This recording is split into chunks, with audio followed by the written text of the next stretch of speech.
জোনবাইৰ সৈতে একেলগে পদ্য পঢ়াৰ বয়সত। আজি মোৰ মনটো যে খুব বেয়া। কিয়? তুমি বুজি ল'ব নোৱাৰা নেকি? নোৱাৰো নহয়। কিয়? এনেই। হ'ব দিয়া, তুমি ব্যস্ত আছা চাগে। এই মাইনাৰ কাৰণে কিবা এটা বনাই আছোঁ। তাইক যে খুৱাবলৈ বৰ দিগদাৰ জানা। জানো। নাই, তুমি একো নাজানা। দূৰত থাকোঁ বুলি তেনেকৈ দুখ দি সাৰিছা নহয়। ময়ো চাম, যিদিনা মোৰ কাষলৈ আহিবা সেইদিনাহে এইবোৰ হিচাপ ভালকৈ মিলাম। বেছ তেন্তে এতিয়াই গুচি যাওঁ। মাইনাক এৰি তাইকো লৈ যাওঁ দিয়া। এনেও তাইৰ অবিহনে আমাৰ ঘৰখন পূৰ্ণ নহয়।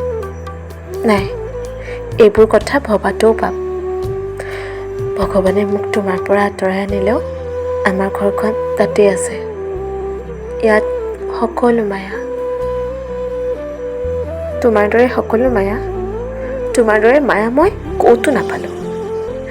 চিৰদিন লগত থাকিম বুলি এনেকৈ এৰি গ'লা। প্লিজ আজি এইবোৰ আৰু নক'বা। কৈছোৱেই, আজি মনটো বহুত বেয়া। তোমাক আৰু মাইনাক চুই চাবলৈ মন গৈছে। যাব পৰা হ'লে। বাৰে যদি আহা না। তুমি নথকা জীৱনটো মোৰ বাবে মৰুভূমিৰ দৰে। মাইনা সেই মৰুভূমিৰে এজোপা কেকটাছ, আৰু মই সদায় আকাশলৈ চাই মূৰত মৰিচিকা খেতি ফুৰাৰ দৰে তোমাক খেপিয়াই ফুৰোঁ। সেই জানানে, মাইনাৰ মুখখন তোমাৰ লগত কিমান মিলে। জানো, মোৰ মৃত্যুৱে তাইৰ পৰা মোক কোনোদিনে আঁতৰাব নোৱাৰে, আৰু তোমাৰ পৰাও।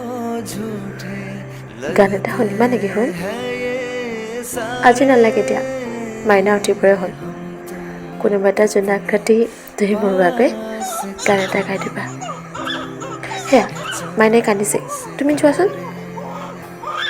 তুমি এনেকৈয়ে থাকিবা দেই। মাইনা ডাঙৰ হ'লে জোনজনীলৈ আঙুলিয়াই তাইক ক'ম, হোৱা চোৱা, আকাশত সেয়া জিলিকি থকা তোমাৰ মা।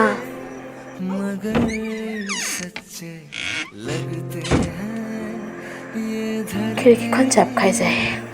তাৰ সমানে আকাশত জোনজনীৰ মুখখন ম্লান হয়। দিন বছৰ তেনেকৈ কথাবোৰ চলি থাকে। দূৰত থাকিও কিছুমানৰ অভিমান অভিযোগ শেষ নহয়। কিছুমানৰ শেষ নহয় ভাল পোৱা, আৰু বিচ্ছেদৰ পিছতো কিমানে হৃদয়ত ভাল পোৱা কঢ়িয়াই ফুৰে। কিমানে যে প্ৰিয়জনৰ মৃত্যুৰ পিছতো ভাল পোৱা সযতনে আলফুলে বৰপেৰাত সজাই থয়। বৰ আচৰিত এই কথাবোৰ।